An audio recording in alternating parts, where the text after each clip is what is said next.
Page 118, Rondo Alla Turca. It was a very famous melody by Mozart. I played the sonata. This is one of the movements of the sonata in college. It's a fun piece. This is a nice arrangement. I don't agree with their grace note indication here. We'll talk about that when I do the articulation, because a grace note is a type of ornament, so I'll do those with the articulation.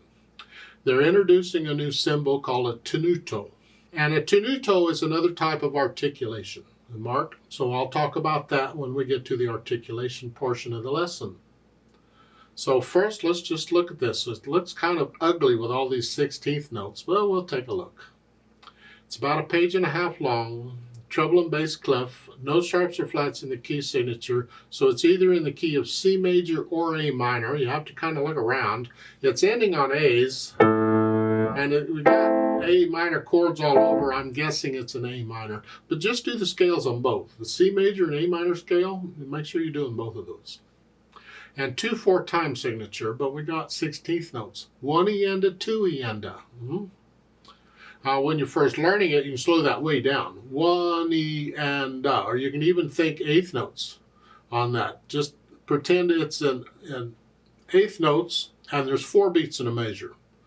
So it would be like 4/8. 4 eighth notes to a measure, and there's an eighth note gets a count. The first, it's a pickup beat on the first one. It's a 3. So it would be 3 and 4 and 3 and 4 and. Otherwise, it's 2 ienda, 2 ienda, 2 ienda. However you choose to count it. It's just the 16th notes need to be even and under control. And watch the fingering here at the beginning. It starts with 4 and then a thumb.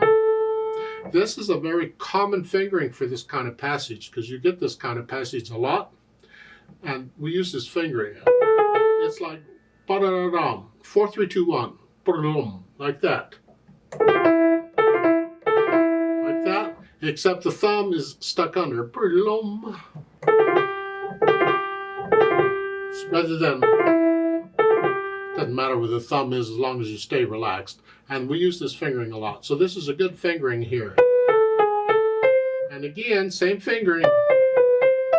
And each of these, in the third full measure, I'm still going to use this 4, 3, 2, 1 on all of these. 4, 3, 2, 1. I'm using it. I can do this much better than that. I'm using the third finger. It's I get tired, but if you can just do that 4, 3, 2, 1 and stay relaxed, should do it in both hands. But that's the idea. 4, 3, 2, 1 on these, and then on measure 5, I'm going to play the first note with 3.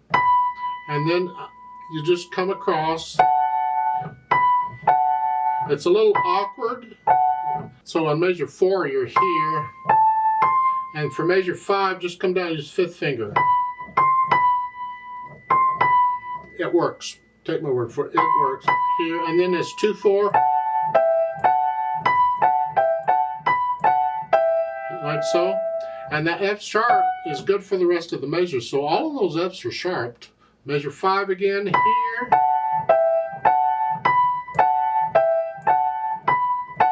And then you come across, use the thumb as the pivot and come across. You're ending here. And then they want 1, 3 on these. I'd rather not.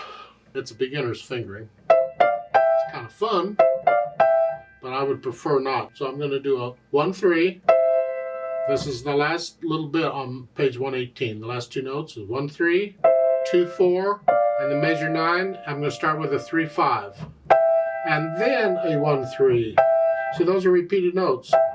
I can change positions on even with 2 notes. And you can practice this going back and forth. A little harder when you're aiming 2 notes, 2 fingers. But you'll get it. Practice it. It comes. So again. Measure 10, you're crossing over for measure 9 here. And then do it again, same fingering, come up here.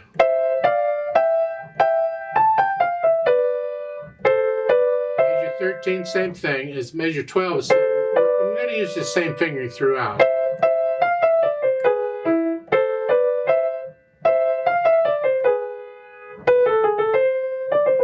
Back to what you were doing. Let's go down to measure 21. You're up here. 2. Doesn't matter which finger you cross over, just cross over. There are other fingerings we can use here at the last line on page 119, but we'll just stick with what they've got. It's fine. Left hand's got the chords. Are broken chords? Okay.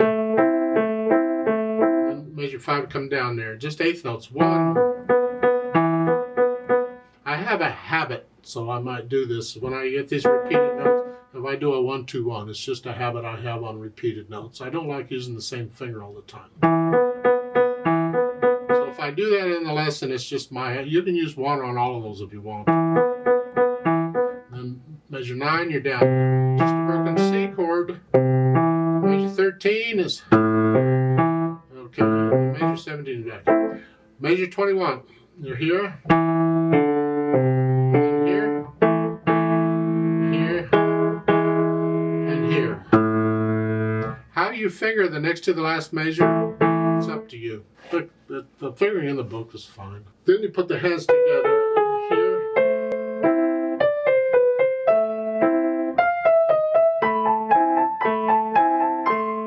You put the hands together. Then go back over the trouble spots or the whole thing and slowly work out any hesitations. Keep it slow as fine, but no hesitations. And once we have that, we'll think about the articulation and these grace notes and the ornaments. This staccatos are all short and you're hinging at the wrist here. This here, here. And this, that note, that's not staccato. No, hold it down. These are, now let's talk measure 5. These little notes, it's like a double grace note, sort of. I don't agree with their markings in here at all. They've marked the first one like a grace note and the second one just like a 16th note. I've never seen that before, actually. They're usually marked like 2 16th notes, and they're not really played like grace notes. They're played on the beat with here, real quick, because you don't have time. And it's just real quick. Don't go. No, that's way out of style for Mozart. Play them on the beat. Here. And I'm just kind of bouncing along with the staccatos. Now the tenuto, let's talk that mark. It's a horizontal line above or below a note. You'll see it there at the bottom of page 118. The E's at the end of the line, the quarter notes. People don't agree on what a tenuto means.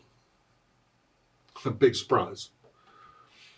A long time ago, a couple hundred years ago more, a tenuto was a type of accent. It told you to play a little louder. Over time, other accent marks came along, and tenuto kind of lost its meaning of accenting. Then it became more like a linger on it. Linger on the note. Hold it out as full value, and if you can, maybe a little longer. Just a hair. The beat has to be a steady beat. Don't mess up the beat. So these E's, don't cut them short at least. Just hold them out the full length. You need to lift up before you go on because it's an end of a phrase, but just make sure you hold those E's out when you get a tenuto mark. You get the same thing at the bottom of page 119. The last note, hold that out a full count, and since it's at the end of the beat, you can hold it out maybe a half a beat longer. Just linger on it. Yeah.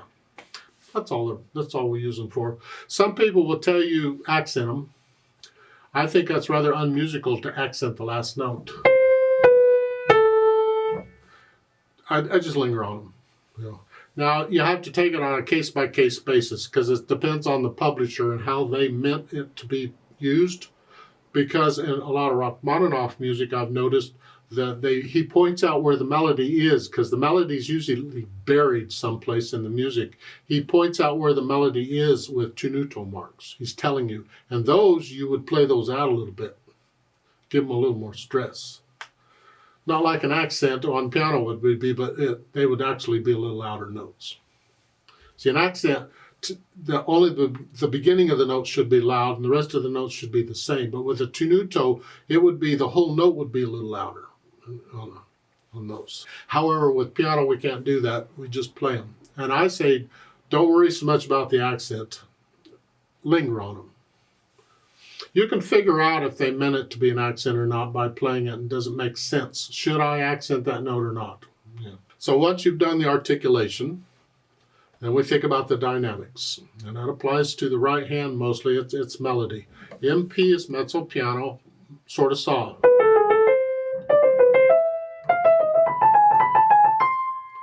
The left hand needs to be in the background.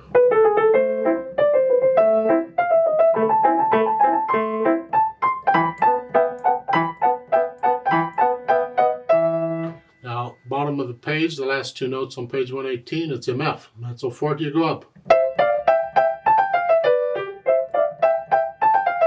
And then soft for measure pick up to measure 13. It's like an echo. And then pick up to measure 17, you're back to moderately soft. And you measure 17, you get a crescendo. You're going to go up to moderately loud, but don't get there until measure 20. So what we're going to do is you take each of these, still moderately soft, and now these 16th notes, each beat's just a little louder. That's where we're headed, and that you're going to end it moderately loud. Left hand stays in the background. As far as the speed goes, well, good luck with this. Take it at your speed. Vivo means quickly. It's the 16th notes are going to slow it down. What can you do accurately? And that's going to be your vivo. As time goes on and you play a lot more piano and you get better at it, you'll be able to come back and play the piece a little faster each time. That's fine. Don't think you've got to take it lickety-split right now. You don't. Take it at your speed, but keep it under control.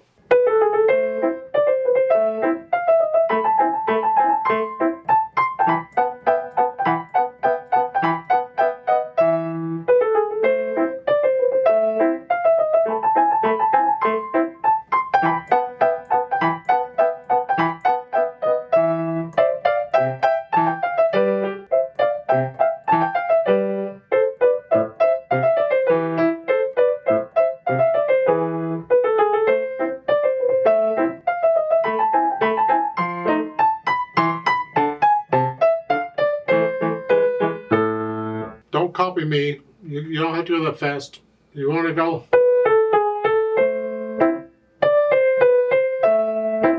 If that's your vivo, good enough for now. That's too slow. But it needs to be accurate, so you take it at your speed. Let's play it together very slowly and check the notes and the rhythms. And I didn't point out the repeat sign, but I hope you know what that's about anyway. And we will take the repeat sign in this. So I'll give us 3 counts, because we come in on beat 2. 1, 2, 1, go. Is 1 ready, go? So just come in when I do. We're going to go really super slow though. In fact, I think I'm going to put the metronome on 8th notes, so it's beating 8th notes. 1 and 2 and go and